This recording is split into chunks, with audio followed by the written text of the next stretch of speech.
મોરબીના જેતપર ખાતે ચાલી રહેલા ઉપવાસી આંદોલનમાં મોટો વળાંક આવ્યો છે કે જ્યાં છેલ્લા 17 દિવસથી ઉપવાસ ઉપર બેઠેલા નિલેશ એરવાડિયાએ હકાભા ગઢવી દ્વારા કરવામાં આવેલા આક્ષેપો બાદ જાતે જ ઉપવાસ છાવણી છોડવાની જાહેરાત કરી છે। જોકે તેમણે પ્રેસ સમક્ષ ઉપવાસ યથાવત રાખવાની સ્પષ્ટતા કરી છે, પરંતુ છાવણી છોડવા પાછળ સમિતિનું દબાણ હોવાનું અને આંદોલનને નુકસાન ન થાય તેવા ઉદ્દેશથી તેમને મજબૂર કરાયા હોવાની ચર્ચાઓએ જોર પકડ્યું છે।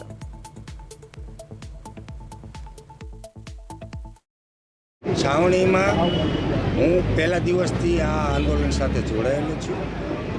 સમિતિ સાથે ચર્ચા કરી, હકાભાના આક્ષેપ પ્રતિ આક્ષેપથી લઈને આ છાવણી બદનામ ન થાય એવા હેતુથી હું પોતે જ આ છાવણી છોડવા માટે તૈયાર છું। મારી એક વાત બીજી છે કે સમિતિ સાથે ચર્ચા કરી છે, આવનારા સમયમાં જે નવા કાર્યક્રમો કરવામાં આવશે, મારા અમરનાથ ઉપવાસ ચાલુ છે। આવનારા સમયમાં જે કંઈ સમિતિ નિર્ણય લેશે એ સમિતિ સાથે હું સંમત છું।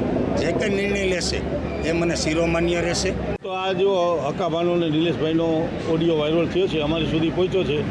ખેડૂતો ખૂબ બધા દુઃખી થયા છે। 2-3 ખેડૂત તો રોવા માંડ્યા, એવા કોલ આવ્યા એટલે અમે નિલેશભાઈને ત્યાંથી છૂટા કરી છે। ડૉક્ટરના રિપોર્ટ કરે, અમારે તો એવી ગણતરી છે કે કોઈને કાંઈ કિડની કે કાંઈ બગડે એવું અમે ઈચ્છતા નથી ખેડૂત ભાઈઓનું।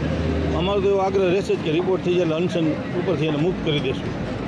અને હવે અહીંયા આગળ કોઈ પણ કાંઈ ઓથોરાઇટ વગર કોઈ વિડીયો કે કોઈ બાઇક કાપે તો એ માંડીને રાખવી નહીં, એ એની પર્સનલ ગણાશે।